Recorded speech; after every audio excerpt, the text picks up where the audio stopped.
Okay, now it's time to talk about the Kansas City Royals. If you want to know whatever your team is, okay, if you want to know what they should be doing in the offseason versus what they're likely going to be doing in the offseason, then click the subscribe button. This channel is for you. If you want to know where the MLB free agents are going, click the subscribe channel. Click the subscribe button. This channel is for you. If you want to know more about the Houston Astros cheating scandal, a potential punishment or an appropriate punishment, same thing.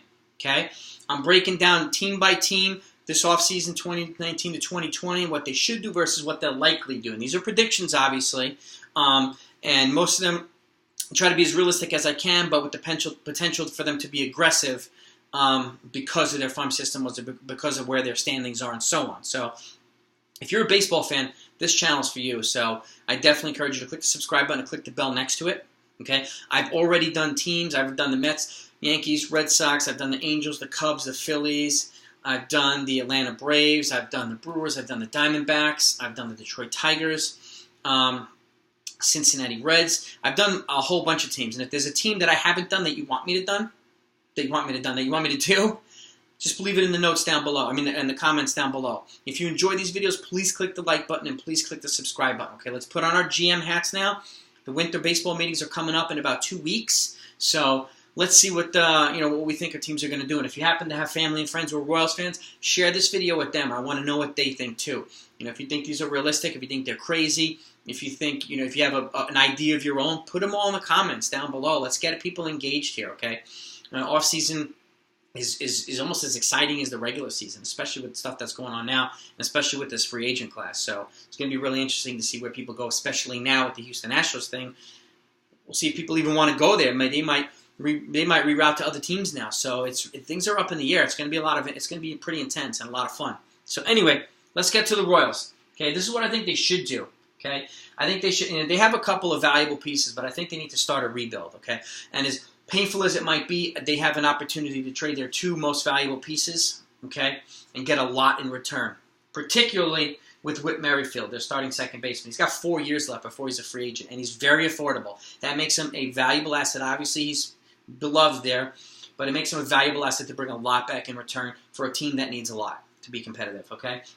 So I have him traded to the Chicago Cubs for Brennan Davis, who's an outfielder, Robert Alzolay, who's a right-handed pitcher, and Ryan Jensen, okay, as a right-hand pitcher as well. 3 top 10 prospects, okay? Good value for Whit Merrifield. The package might even be greater elsewhere, but I do have somebody coming in to fill in for second base on the back end, and I'll get to it.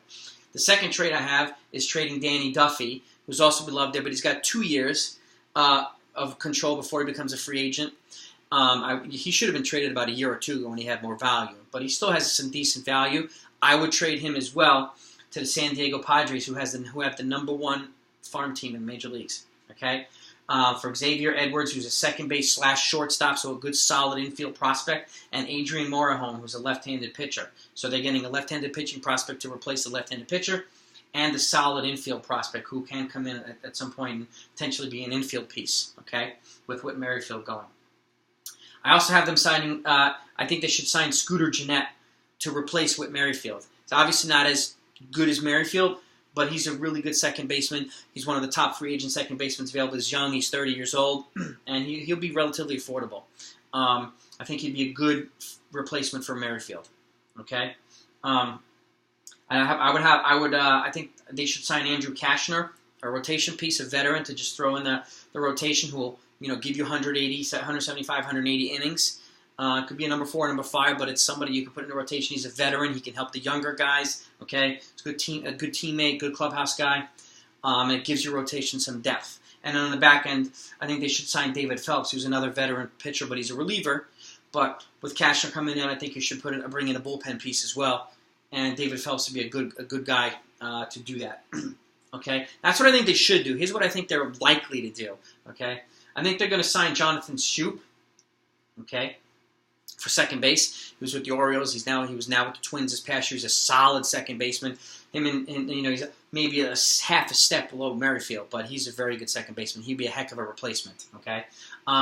That's contingent upon the Whit Merrifield trade being completed to the Cubs, in which case they would restock their farm system and really boost their farm system. So you have a second baseman to come in place. And I think they're going to wind up signing Kyle Wilson who's a starting pitcher, kind of on the similar level of Cashner.